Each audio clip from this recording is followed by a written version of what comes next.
Halo teman-teman, selamat datang di channel Rekaman Hitam. Channel ini akan membahas kejadian misterius, sejarah kelam, dan tragedi yang terjadi di dunia.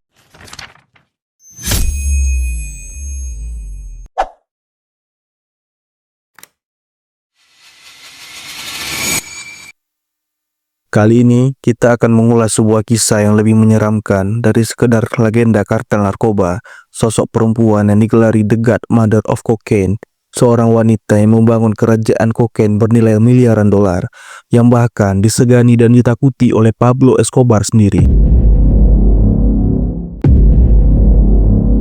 Namanya adalah Griselda Blanco, wanita Kolombia yang dikenal sebagai La Madrina. Di balik wajahnya yang tampak biasa, tersembunyi ambisi, kecerdikan, dan kebrutalan yang menjadikannya salah satu bos narkoba paling mematikan dalam sejarah. Bagaimana perjalanan seorang gadis miskin dari Medellin bisa menjelma menjadi ratu kartel kokain, dan bagaimana akhirnya ia tumbang dalam darah dan peluru. Inilah kisah nyata yang akan kita ungkap. Griselda Blanco lahir pada 15 Februari 1943 di Cartagena, Kolombia. Ia tumbuh dalam kondisi yang jauh dari kata ideal. Ibunya adalah seorang wanita miskin yang berjuang hidup di tengah kerasnya kehidupan jalanan Kolombia. Sementara ayahnya nyaris tak pernah hadir dalam hidupnya. Ketika Griselda masih kecil, keluarganya pindah ke Medellin, kota yang kelak akan menjadi pusat kartel narkoba terbesar di dunia. Di masa itu, Medellin adalah tempat penuh keputusasaan, kriminalitas, kemiskinan, dan kekerasan ada di setiap sudut jalan. Sejak kecil, Griselda sudah terbiasa dengan dunia kejahatan. Di usia 11 tahun, ia sudah dikenal sebagai pencopet di lingkungannya. Bahkan, sebuah kisah kelam beredar ketika ia menculik seorang tetangganya untuk diminta tebusan. Griselda yang kecil tega menembak mati anak itu setelah keluarganya menolak membayar. Entah itu kisah nyata atau sekedar legenda jalanan Medellin. Satu hal yang pasti, sejak remaja, Griselda sudah terbentuk sebagai pribadi yang dingin, keras, dan tak kenal ampun. Ketika memasuki remaja, ia terjun dalam dunia prostitusi kelas jalanan. Di sanalah ia bertemu pria bernama Carlos Trujillo yang kemudian menjadi suaminya pertama. Dari pernikahan ini, ia memiliki 3 anak. Namun, bukan kebahagiaan rumah tangga yang ia dapatkan, melainkan sebuah langkah awal menuju dunia kriminal yang lebih besar. Pernikahan Griselda dengan Carlos Trujillo bukan sekedar hubungan suami istri biasa. Carlos dikenal sebagai penjahat kelas teri di Medellin, dan bersama Griselda, mereka mulai membangun usaha ilegal, yaitu pemalsuan dokumen, pencurian, hingga penyelundupan kecil-kecilan. Namun, ambisi Griselda jauh lebih besar daripada sekedar kejahatan kecil di jalanan Kolombia. Ia haus kekuasaan, ia haus uang, dan yang paling menakutkan, ia haus darah. Di akhir tahun 1960-an, Griselda dan Carlos pindah ke Queens, New York, dengan membawa 3 anak mereka. Di Amerika Serikat, mereka melihat peluang emas, yaitu kokain. Saat itu, marijuana dan heroin lebih populer, tapi kokain mulai masuk pasar elit, lebih mahal, lebih eksklusif, dan tentu saja lebih menguntungkan. Griselda melihat ini sebagai ladang baru. Ia mulai menyelundupkan kokain dari Kolombia ke Amerika Serikat. Metode awalnya sederhana, menyembunyikan kokain dalam pakaian, koper, bahkan di dalam barang-barang rumah tangga. Namun seiring waktu, Griselda dikenal inovatif, bahkan sadis. Ia adalah orang pertama yang memanfaatkan wanita cantik sebagai kurir kokain, dengan pakaian dalam khusus yang memiliki kantong tersembunyi untuk menyelundupkan narkoba. Sebuah metode yang kemudian dipakai luas oleh kartel lain. Di New York, bisnis kokain keluarga Blanco mulai berkembang. Namun, rumah tangga Griselda dengan Carlos penuh konflik, perselingkuhan, perebutan kekuasaan, hingga pengkhianatan finansial membuat hubungan mereka hancur. Tak lama kemudian, Carlos tewas dibunuh. Banyak yang percaya Griselda sendirilah yang memerintahkan eksekusi suaminya. Setelah kematian Carlos, Griselda tak berhenti. Justru sebaliknya, ia semakin kejam. Ia menikah lagi dengan seorang penyelundup bernama Alberto Bravo, pria yang lebih berpengalaman dalam dunia narkoba internasional. Bersama Alberto, Griselda membangun jaringan penyelundupan kokain dari Medellin ke Amerika dengan skala yang lebih besar. Di era ini, kokain yang masuk ke Amerika Serikat masih relatif kecil volumenya. Tapi, bagi Griselda, bisnis ini adalah tiket menuju kekuasaan.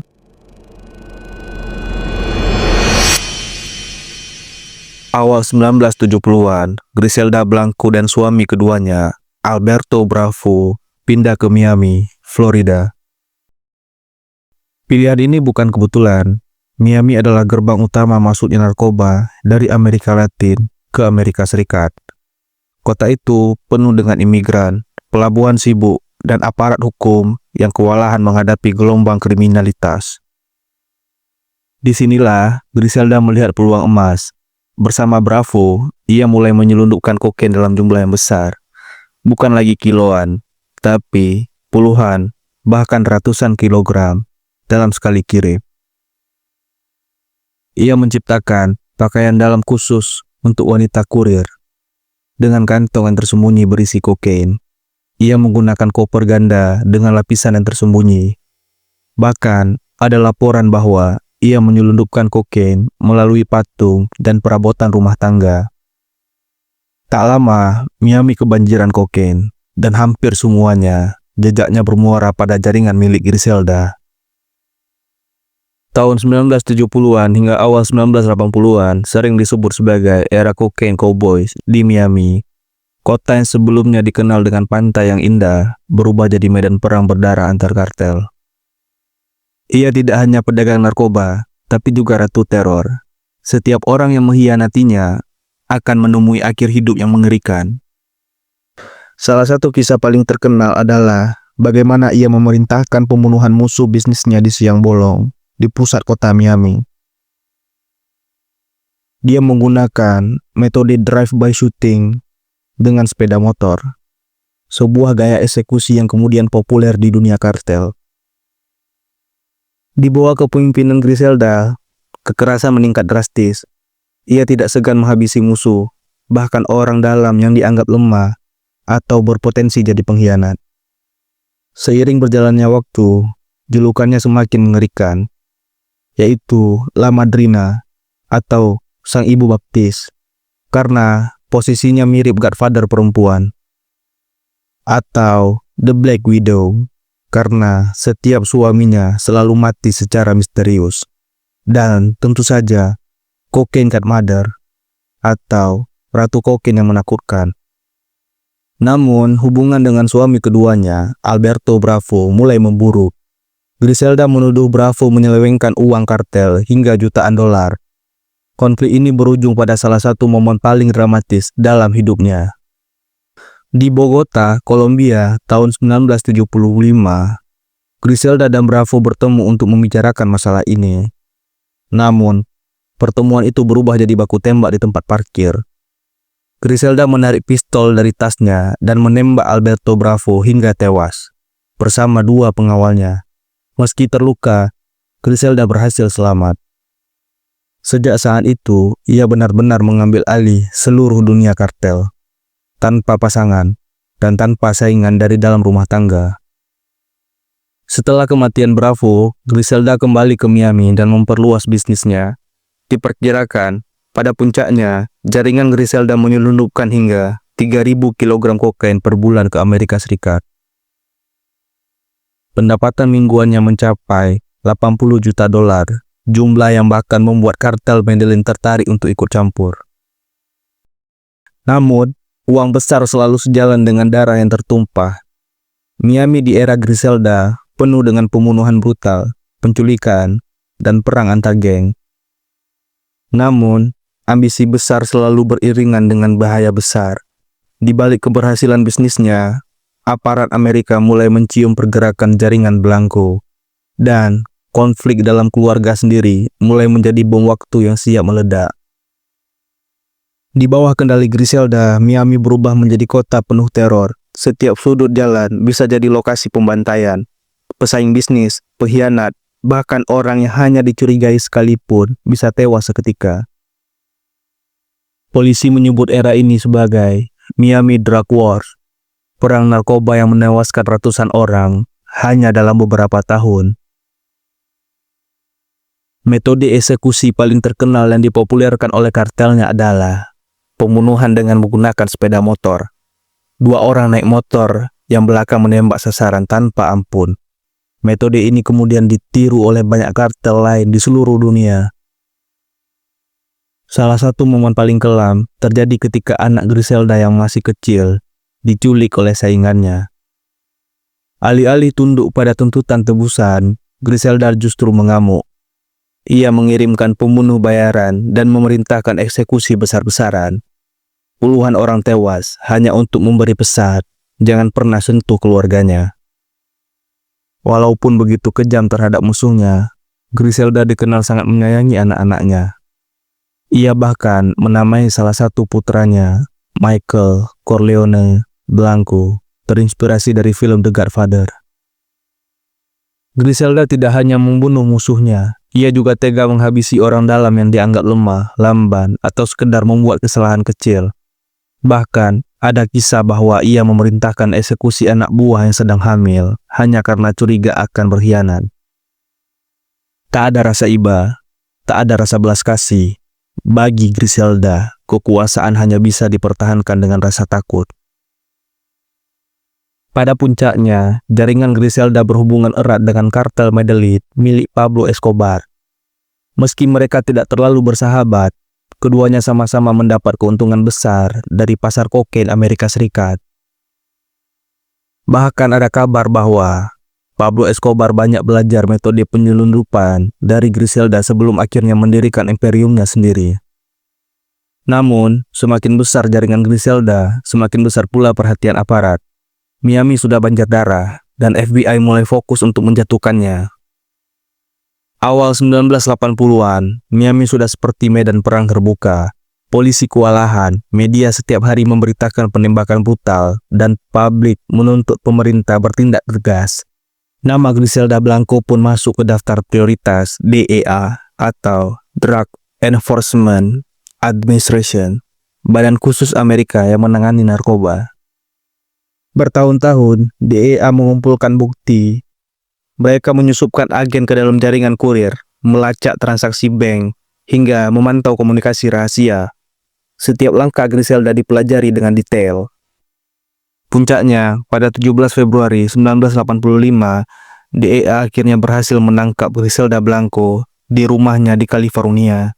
Setelah ia pindah dari Miami untuk menghindari kejaran musuh dan polisi. Penangkapan berjalan dramatis. Ratu kokain yang selama ini tak tersentuh, akhirnya diborgol di depan umum. Griselda dijerat dengan 30 dakwaan, termasuk penyelundupan kokain dalam jumlah masif, pencucian uang, dan keterlibatan dalam pembunuhan.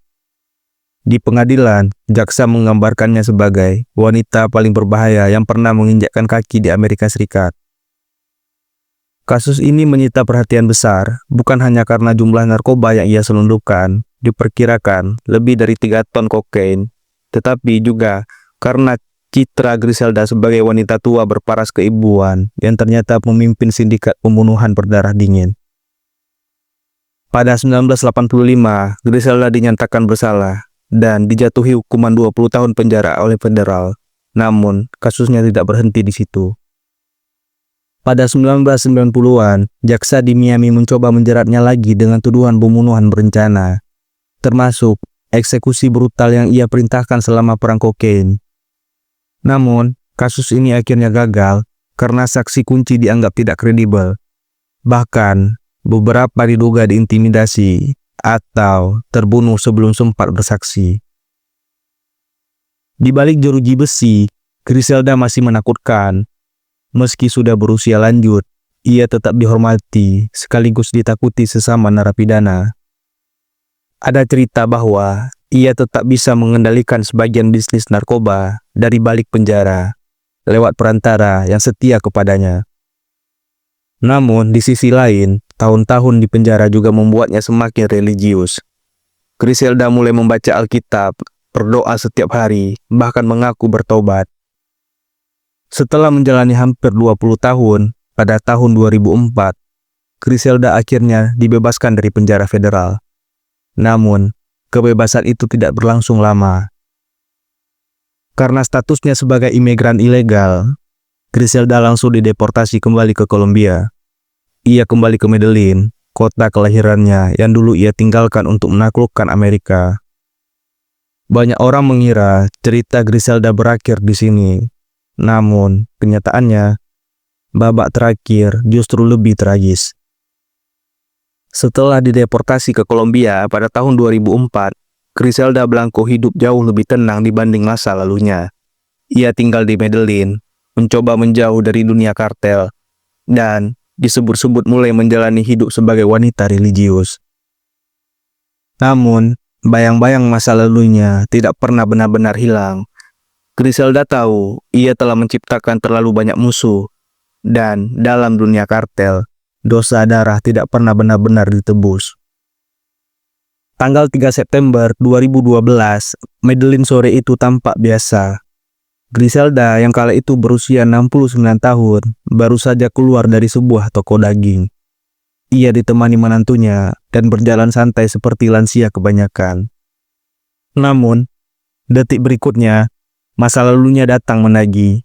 Dua pria muda menaiki motor, mendekat, lalu melepaskan tembakan ke arah Griselda. Peluru bersarang di kepalanya. Ironisnya, metode pembunuhan itu adalah gaya eksekusi khas yang dulu ia ciptakan. Griselda tewas seketika, bersimbah darah di trotoar Medellin. Orang-orang di sekitar panik, namun bagi sebagian warga, berita kematiannya seperti penutup dari bab kejam sejarah narkoba. Kematian Griselda membawa banyak ironi. Ia menciptakan gaya pembunuhan dengan motor dan akhirnya mati dengan cara yang sama. Ia membangun kerajaan kokain yang mendunia, namun mati sendirian di jalanan Medellin. Ia pernah dijuluki La Madrina, The Black Widow, The Cocaine Godmother.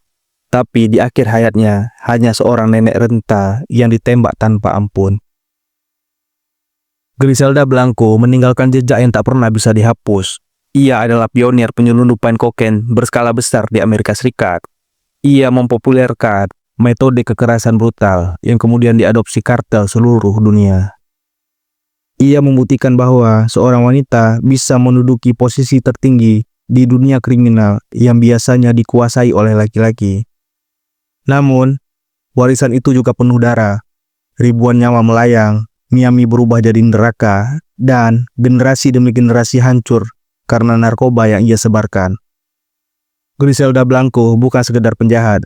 Ia adalah simbol dari sebuah era ketika narkoba, darah, dan uang membentuk wajah baru kejahatan internasional. Kisahnya menjadi pengingat pahit bahwa di balik kekuasaan yang dibangun dengan darah, pada akhirnya hanya ada kehancuran dan kematian. Inilah akhir dari sang godmother kokain, Griselda Blanco.